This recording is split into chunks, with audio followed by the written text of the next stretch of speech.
سورۃ الاعراف کی آیت نمبر 133۔ الحمد للہ وکفی وسلام علی عبادہ الذین اصطفی خصوصا علی سید الرسل وخاتم الانبیاء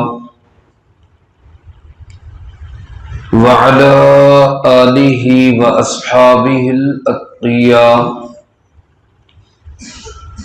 اما بعد فاعوذ باللہ من الشیطان الرجیم، بسم اللہ الرحمن الرحیم۔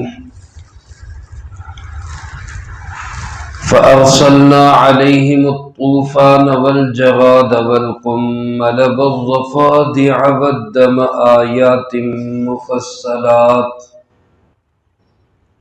فاستكبروا وكانوا قوما مجرمين۔ ولما وقع عليهم الرجز قالوا يا موسى ادع لنا ربك بما عهد عندك لئن كشفت عنا الرجز لنؤمنن لك ولنرسلن معك بني إسرائيل۔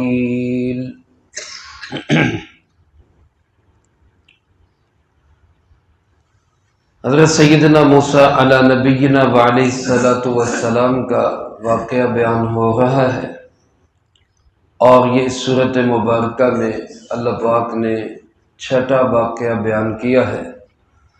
ان واقعات کے بیان کا مقصد یہی ہے، قیامت تک آنے والے تمام انسان، بالخصوص قرآن پہ ایمان رکھنے والے، وہ ان واقعات کے ذریعے سے عبرت حاصل کرے اور اپنی زندگیوں کا رخ سیدھا کرے۔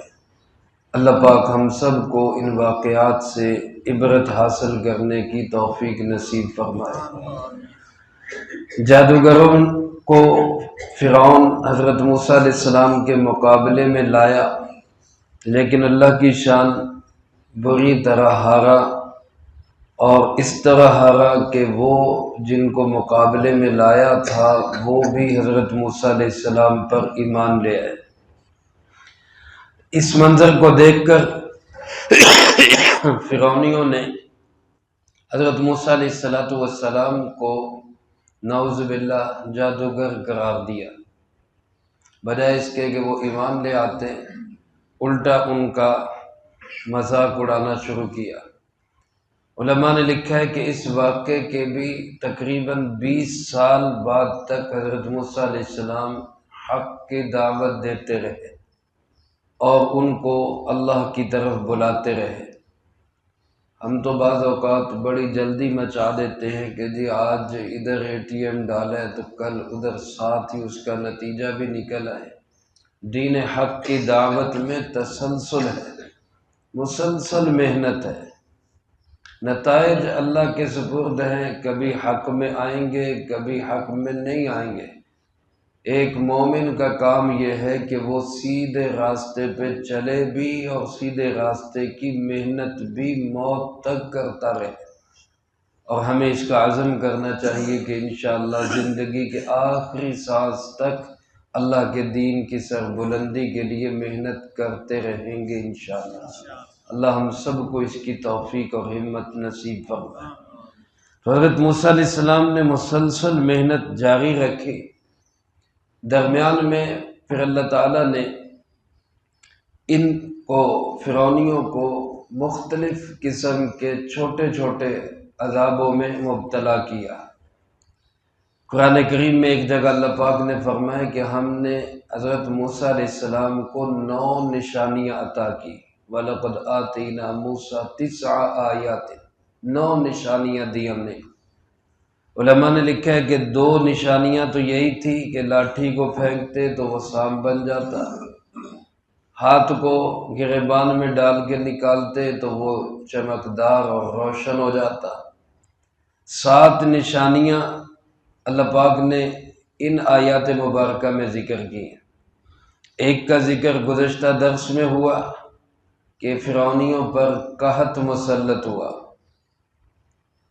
کھانے پینے کی چیزیں کم ہو گئی یا بالکل ختم ہو گئی، اس کے نتیجے میں مبتلا عذاب ہوئے اور موسیٰ علیہ السلام سے درخواست کرنے لگے کہ جی ایک دفعہ یہ عذاب ہٹ جائے، ہم آپ پہ ایمان لے آئیں گے۔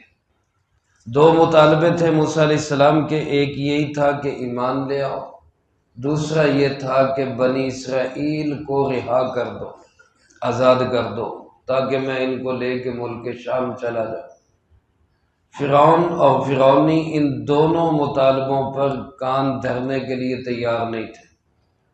اللہ پاک نے ایک دفعہ قحط کا عذاب مسلط کیا، کہنے لگے جی اب کی بار جان چھڑا دے، اب ہم ایمان بھی لے آئیں گے اور ان کو بھی آپ کے ساتھ بھیج دیں گے۔ اللہ کے نبی علیہ السلام تو بڑے رحیم، بڑے شفیق اور مہربان ہوتے ہیں، قوم کے حق میں دعا کر دی، لیکن وہ لوگ پھر اسی ڈگر پر آ گئے، اسی طرح پھر دوبارہ، بلکہ وہ الٹا کہنے لگے کہ یہ جو قحط آیا تھا تو یہ ہمارے فائدے کے لیے تھا، کیونکہ اس کے بعد اللہ تعالیٰ نے ان پر مسلسل موسلا دھار بارشیں برسائی، جس کا ذکر اللہ تعالیٰ نے اس طرح کیا فَأَرْسَلْنَا عَلَيْهِمُ الطُّوفَانَ، ہم نے ان پر طوفان چھوڑ دیا۔ علماء نے لکھا ہے طوفان ہواؤں کا بھی ہوتا ہے، طوفان پانیوں کا بھی ہوتا ہے، یہاں مراد پانی کا طوفان ہے۔ طوفان آیا اور اس طرح آیا کہ گھروں میں پانی، کاروبار میں پانی، کھیتوں میں پانی، ہر جگہ پانی پانی۔ اور اللہ کی شان یہ کہ یہاں فرعونی رہتے ہیں، یہاں بنی اسرائیلی رہتے ہیں، ادھر پانی کا کوئی قطرہ نہیں اور ادھر طوفان ہی طوفان ہے۔ وہ میرا اللہ جو چاہے کر سکتا ہے، یہاں کچھ بھی نہیں ہے، بالکل نارمل زندگی ہے، بنی اسرائیل کے حالات بالکل ٹھیک ہے، اور فرعونیوں کے علاقوں میں طوفان ہے، بارش ہے، مسلسل پانی برس رہا ہے۔ مفسرین کرام رحمہم اللہ فرماتے ہیں اللہ تعالیٰ نے ان سارے عذاب میں ترتیب اس طرح رکھی کہ ایک ہفتہ عذاب آتا، 3 ہفتے کی مہلت ملتی، اگلے مہینے پھر 1 ہفتہ عذاب، پھر 3 مہینے مہلت، پھر 1 ہفتہ عذاب، پھر 3 مہینے مہلت۔ اس طرح یہ مسلسل ان عذاب کا شکار ہوتے رہے کہ شاید اب بھی واپس آ جائے، شاید اب بھی واپس آ جائے۔ جب 1 ہفتہ مسلسل بارش برسی، ہر طرف جل تھل ہو گیا، تباہی مچ گئی، تو موسیٰ علیہ السلام سے رو کر کہنے لگے جی ایک دفعہ جان چھڑا دے، اب ہم اس عذاب سے بچ جائیں، ہم آپ کے دونوں مطالبے مانتے ہیں، ایمان بھی لائیں گے، بنی اسرائیل کو رہا بھی کر دیں گے۔ اللہ کے نبی علیہ السلام نے پھر دعا کر دی یا اللہ رحم کر دے ان کے اوپر۔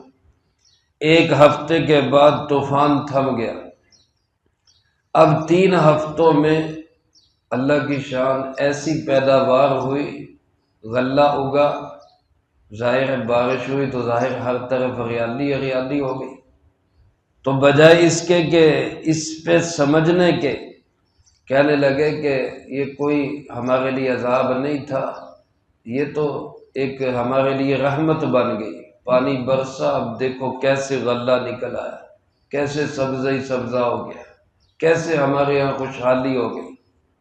پھر دوبارہ اسی ڈگر پہ آ گئے، پھر موسیٰ علیہ السلام کی مخالفت، پھر اسی طرح بنی اسرائیل پہ ظلم و ستم کرنے لگ گئے۔ 3 ہفتے گزرے تو اللہ پاک نے فرمایا والجرات، اب عذاب آیا ٹھڈی دل کا۔ جراد وہ چھوٹا سا پتنگا جو فصلوں کو کھا جاتا ہے، شاید آپ حضرات نے سنا ہو، چند سال پہلے کی بات ہے، پاکستان میں بھی یہ بہت آئے تھے، عرب ممالک میں بھی بہت آئے تھے۔ چھوٹا سا پتنگا ہے جس کو جراد کہا جاتا ہے، اردو میں اس کو ٹڈی دل کہتے ہیں۔ لشکروں کے لشکر، غول کے غول ان کے آتے ہیں اور سب کچھ فنا کر جاتے ہیں۔ اور یہ ایسے تھے کہ علماء نے لکھا ہے کہ فصلیں تو فصلیں رہیں، ان کے گھروں کے لکڑیوں کے دروازے اور چھتوں کے اندر جو چتیریاں اور بالے تھے ان کو بھی کھا گئے۔ اور یہاں بھی اللہ کی قدرت یہ تھی کہ یہ صرف فرعونیوں کے گھروں میں تھا، بنی اسرائیل کے گھروں میں کوئی بھی نہیں تھا، وہاں ایک بھی پتنگا نہیں تھا، ان کو کوئی دقت کوئی تکلیف نہیں تھی۔ اب اجڑنے لگ گئے، ایک ہفتے میں تباہی مچ گئی، ایک ہفتے کے اندر گھروں کے گھر گر گئے، فصلوں کی فصلیں اجڑنے لگ گئی۔ پھر موسیٰ علیہ السلام کے سامنے آئے، پھر رونے کرلانے لگے، ایک دفعہ معافی دلا دے، اب نہیں کرتے، اب نہیں کرتے۔ اللہ کے نبی تو شفیق اور رحمت والے اور حوصلے والے ہوتے ہیں، پھر دعا کر دی یا اللہ ان کو معاف کر دے، اس عذاب سے نجات دے۔ آپ صلی اللہ علیہ وسلم نے اس ٹڈی دل کے متعلق فرمایا کہ یہ ہماری امت کے لیے بغیر ذبح کے حلال ہے۔ دو فرمایا مردار چیزیں ایسی ہیں جو میری امت کے لیے حلال ہے، احلت لنا المیتتان، دو مردار چیزیں ہمارے لیے اللہ تعالیٰ نے حلال قرار دے دی۔ ویسے تو مردار حرام ہے، جو جانور خود مر جائے اس کا کھانا حرام ہوتا ہے، لیکن ان دو کے متعلق شریعت نے اجازت دی کہ یہ مر بھی جائیں تو ان کا کھانا حلال ہے۔ السمک والجراد، ایک مچھلی اور ایک یہی ٹڈی دل، یہ مر بھی جائے تو کہتے ہیں کہ اس کا کھانا پھر بھی حلال ہے۔ خود آپ صلی اللہ علیہ وسلم نے، حضرت جابر رضی اللہ تعالیٰ عنہ فرماتے ہیں کہ کم سے کم 6 سفروں میں ہم نے حضور صلی اللہ علیہ وسلم کے ساتھ اس ٹڈی دل کو کھایا۔ عرب کے علاقوں میں تو اس کو باقاعدہ بھون کر تکوں کی طرح کھایا جاتا ہے۔ تو یہ حلال پرندہ ہے جس کو کھانا اللہ پاک نے بغیر ذبح کے بھی حلال قرار دیا، اس لیے تاکہ یہ فصلوں کو نہ اجاڑے، یہ ختم ہو جائے، اسی وجہ سے بہت کم پایا جاتا ہے۔ بہرحال اس عذاب سے نجات ہوئی، غلہ جو بچ گیا اس کو اٹھا کے گھروں میں لے آئے، محفوظ کر لیا۔ اب جب غلہ محفوظ ہو گیا تو اب پھر اسی ڈگر پہ آ گئے، اب موسیٰ علیہ السلام ہمارا کیا بگاڑ لے گا، اب تو غلہ بھی گھروں میں آ گیا، اب ہمارا کیا بگاڑ لے گا۔ پھر مخالفت، پھر وہی ظلم و ستم، پھر وہی اللہ کی نافرمانی۔ اب اللہ تعالیٰ نے عذاب بھیجا والقمل۔ قمل علماء نے لکھا ہے اس کے 2 معنی ہیں۔ ایک معنی اس کو جوں کو بھی کہتے ہیں، جو جویں سروں میں پڑ جاتی ہیں اس کو بھی قمل کہتے ہیں۔ اسی طرح جو غلے اور اناج کو کیڑا لگ جاتا ہے، گھن لگ جاتا ہے، سسری لگ جاتی ہے، اس کیڑے کو بھی قمل کہتے ہیں۔ تو علماء نے، مفسرین کرام رحمہم اللہ نے لکھا ہے کہ ان کے غلے اور اناج کو بھی کیڑا لگ گیا، خود ان کے جسموں میں بھی جوئیں پڑ گئی، اور جوؤں نے ان کا حال یہ کر دیا کہ یہ بھووں کے بال تک بھی وہ کھا گئی، یہ پلکوں کے بال بھی کھا گئی، ان کے سروں میں بھی جوئیں، سر کے بال بھی ختم، اور غلے کے اندر بھی کیڑا۔ غلے کی صورتحال یہ تھی کہ اگر 10 سیر غلہ پیسنے کی کوشش کرتے تو اس میں سے بمشکل 3 سیر آٹا نکلتا، باقی سب کیڑے کھا جاتے۔ یہ صورتحال ان کے غلے کی تھی۔ ایک ہفتہ اس عذاب میں مبتلا رہے، پھر موسیٰ علیہ السلام کے سامنے روئے کرلائے، اب معافی دلا دو، اب نہیں کرتے۔ اللہ کے نبی نے پھر دست دعا دراز کیا، پھر اللہ نے عذاب ٹال دیا۔ اب غلہ گھروں میں بھی آ گیا، پس کے کھانا بھی تیار ہو گیا، پھر اگلے ہفتے میں مخالفت شروع کر دی۔ 3 ہفتوں کے بعد پھر مخالفت۔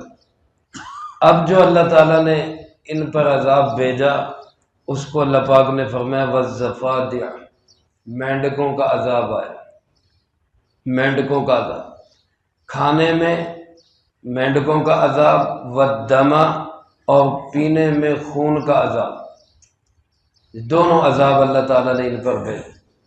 اتنے مینڈک کہ یہ لیٹتے تھے تو مینڈکوں کے اندر دب جاتے تھے، بیٹھتے تھے تو گردنوں تک مینڈکوں کے اندر دبے ہوئے ہوتے تھے، اللہ کی طرف سے آ گئے، پتہ نہیں کہاں سے آ گئے، ایسا عذاب۔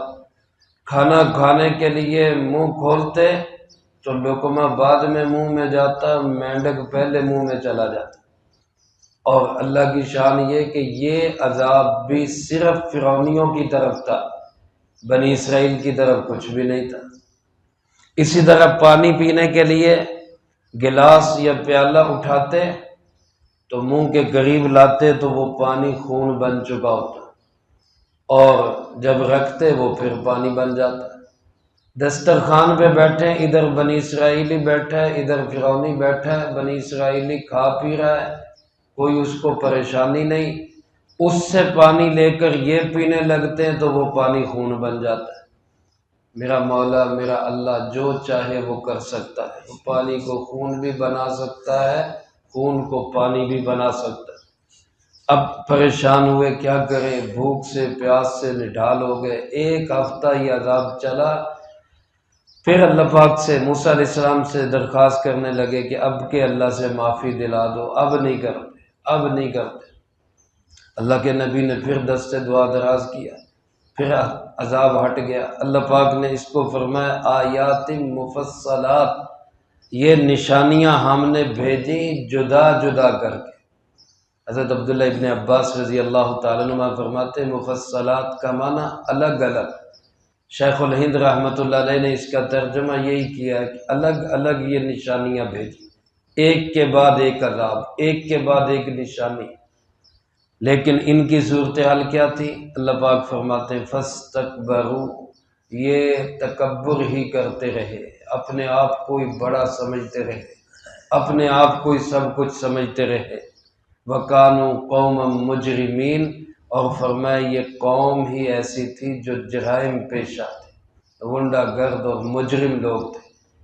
اللہ پاک فرماتے وَلَمَّا وَقَعَ عَلَيْهِمُ الرِّجْزُ، جب ان پر رجز واقع ہوا، علماء نے لکھا ہے رجز گندگی کو بھی کہتے ہیں، رجز طاعون اور وبائی مرض کو بھی کہتے ہیں۔ طاعون آیا، ایسا طاعون آیا کہ چند دنوں کے اندر 70,000 فرعونی مر گئے۔ یہ طاعون بڑی بری بیماری ہے، گلٹی نکلتی ہے جس سے انسان چند منٹوں کے اندر ہی لقمہ اجل بن جاتا ہے۔ علماء نے لکھا ہے حضور نبی کریم صلی اللہ علیہ وسلم کے زمانے سے لے کر 130 سال تک 5 دفعہ طاعون کی بیماری پھیلی۔ ایک دفعہ تو مصر میں ایسا طاعون پھیلا کہ ایک ایک دن میں 1,000 جنازے اٹھتے تھے، ایسے طاعون پھیلا، ایسے بیماری پھیلی۔ میرے محترم دوستو، یہ سب اللہ کی طرف سے عذاب کی شکلیں ہوتی ہیں۔ ابھی ہم دیکھ رہے ہیں کبھی ڈینگی آ رہا ہے، کبھی جناب کرونا آ رہا ہے، کبھی کوئی وائرس، کبھی کوئی وائرس۔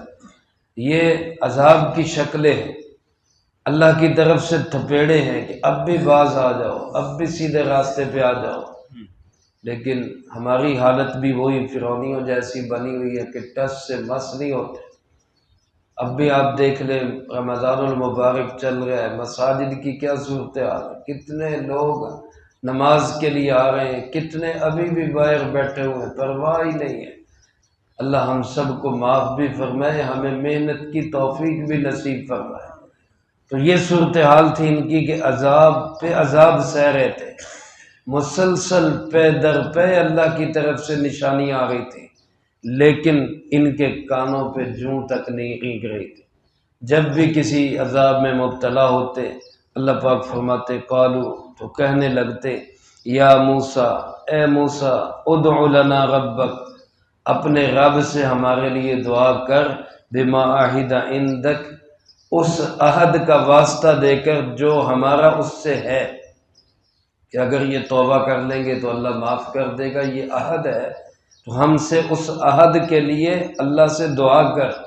لئن کشفت عنا الرجز، اگر اللہ نے اس عذاب کو ہم سے ہٹا دیا، لنؤمنن لک، ہم ضرور تجھ پہ ایمان بھی لائیں گے، وَلَنُرْسِلَنَّ مَعَكَ بنی اسرائیل، اور ہم تیرے ساتھ بنی اسرائیل کو رہائی بھی دے دیں گے۔ ہر عذاب پہ علماء نے لکھا ہے یہی کہتے ہیں کہ ہم ایمان بھی لائیں گے، بنی اسرائیل کو رہائی بھی دے دیں گے، لیکن مسلسل یہ 9 نشانیاں دیکھ کر، یہ 7 عذاب بھگت کر بھی ان کو کوئی فائدہ نہیں ہوا، کوئی عبرت حاصل نہیں کر سکے۔